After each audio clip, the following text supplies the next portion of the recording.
உள்ளாட்சி தேர்தலில் மக்கள் கூட்டு இயக்கம் கண்டிப்பாக போட்டியிடும் என்று கூறிய மதிமுக பொதுச் செயலாளர் வைகோ, அதில் தேமுதிக சேர்வதும் சேராததும் அவர்களின் நிலைப்பாட்டை பொறுத்தது என்று தெரிவித்திருக்கிறார். மேலும் வினுப்பிரியா தற்கொலை, சேலத்தில் பெண் குழந்தை படுகொலை என்று தமிழகத்தில் வன்முறை சம்பவங்கள் பெருகிவிட்டதாகவும் குற்றம் சாட்டினார்.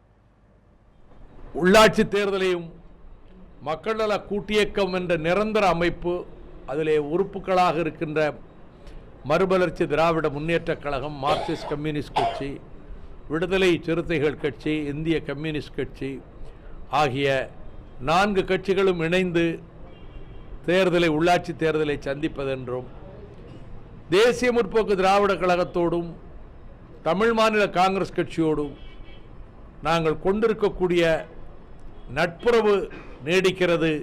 உள்ளாட்சி தேர்தலை பொறுத்தமட்டில் அவர்கள் எத்தகைய முடிவெடுப்பார்கள் என்பது அது காலப்போக்கில் தான் தெரிய வரும். அது அவர்களுடைய உரிமை.